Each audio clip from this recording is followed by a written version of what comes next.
स्वप्न नाम 3 प्रकार के स्वप्न होते हैं। एक अतृप्त आत्मा है, जिनके मन में जो घूमता रहता है,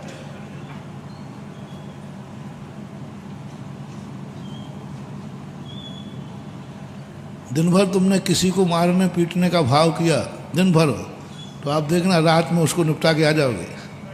स्वप्न में दिन भर का जो चीज है सब उसी में चलता रहता है। एक व्यक्ति सोता था, तो सोते समय प्रवचन का सुनते समय सोता रहता था। अब वो बड़ी मुश्किल में बैठता था, दुकान का कपड़े का व्यापारी था। उसको नींद आई, पीछे वाले का कपड़ा पकड़ा और वो यूं फाड़ते हैं। बोले तुम ही क्या कहेगा रे, 5 रुपया कम करता हूँ। ऐसे कपड़ा फाड़ दो आप लोग, वो थान होता ना, अब तू भी क्या कहे, ले फाड़ दिया और सामने वाले का कुर्ता फाड़ दिया। भैया ये क्या किया तूने? बोले मैंने तो दुकान पे थान फाड़ा है। अब तेरा कुर्ता बीच में आ गया तो मैं क्या करूं? संस्कार एक ऐसी चीज होती है, देखो कहाँ दुकान का संस्कार, थोड़ी सी बेहोशी आने पर उसने कुर्ता फाड़ दिया उसका। ये दिन भर के संस्कार की बात है। बिना उसके कोई दूसरा नहीं फाड़ सकता था। जिसके कपड़े की दुकान नहीं है वो फाड़ ही नहीं सकता था। उसका और कुछ भाव आ जाएगा, लेकिन दिन भर वही फाड़ता रहा, वो आ जाता है।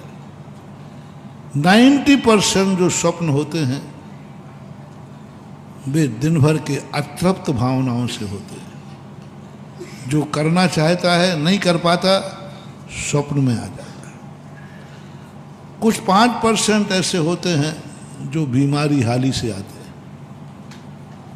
बीमार है, अस्वस्थ है, तो उसे भयानक स्वप्न आते हैं।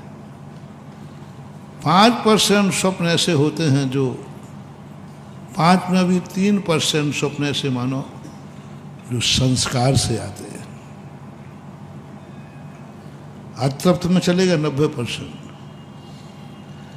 जो संस्कार से आते हैं, दिन भर जो किया है रात में भी वही करेगा। दिन भर में जो संस्कार पड़ा है वही करेगा। 2% स्वप्न होते हैं जो भविष्य सूचक होते हैं, जो तुम्हारे भविष्य के निर्णायक होते हैं।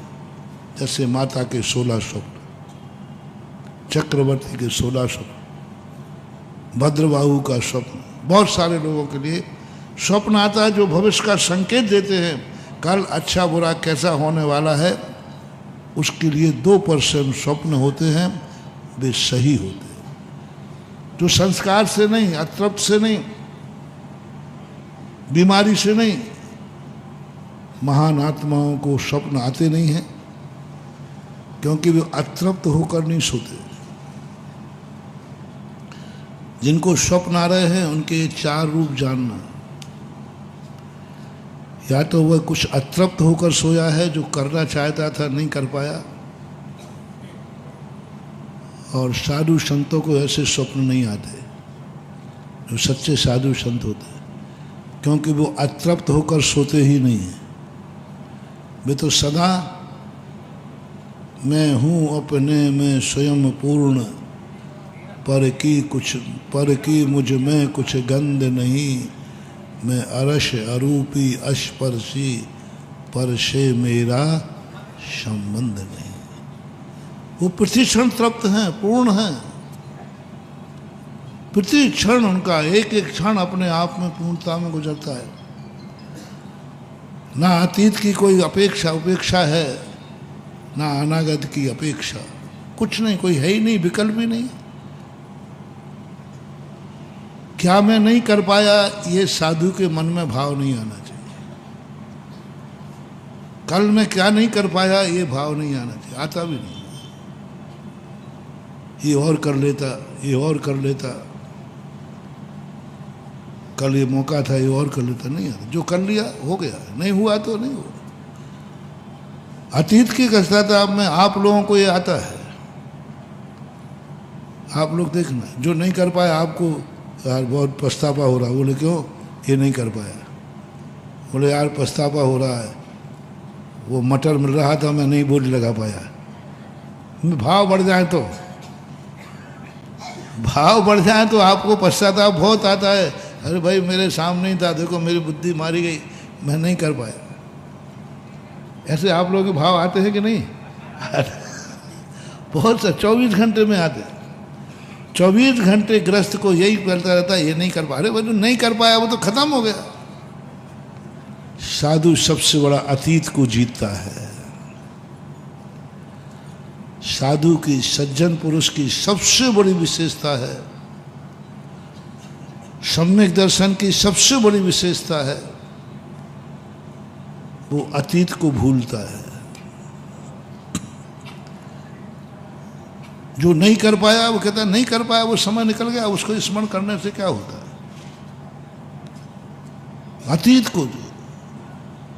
और अज्ञानी व्यक्ति उसी में मैं ये नहीं कर पाया, मैं ये नहीं कर पाया, मुझे मौका मिला, ये नहीं कर पाया, नहीं कर पाया, खत्म हो गया ना। अतीत की उपेक्षा। कितना भी कैसा भी का समय निकल जाए, सोने का समय था निकल गया, कोई याद नहीं करना। ज्ञान का विषय बने, पश्चाताप का नहीं। ज्ञान का विषय तो बनेगा कि मेरे सामने वस्तु थी मैंने नहीं ली, लेकिन वो पश्चाताप नहीं करेगा। ज्ञान को तो अपन नकार नहीं सकते। अतीत की बातें स्मृति में आएंगी कि नहीं आएंगी, पर पश्चाताप नहीं होगा। पश्चाताप नहीं करेगा, आकुल व्याकुल परिणाम नहीं करेगा, ओह मैं ऐसा नहीं कर पा रहा, मेरा मन नहीं लग रहा। साधु को कभी इसका पश्चाताप नहीं होता। सबसे बड़ी साधना है साधु की, जो निकल चुका है, जो त्याग चुका है, उसकी याद तो नहीं आ रही है। सबसे बड़ा वीक पॉइंट है मानव, सबसे बड़ा कमजोर व्यक्ति है वो। दोस्तों, अगर आपको मेरी वीडियो अच्छी लगती है तो प्लीज मेरे चैनल को लाइक करें, शेयर करें, सब्सक्राइब करें। इसी तरह से अपना प्यार देते रहें। Thank you.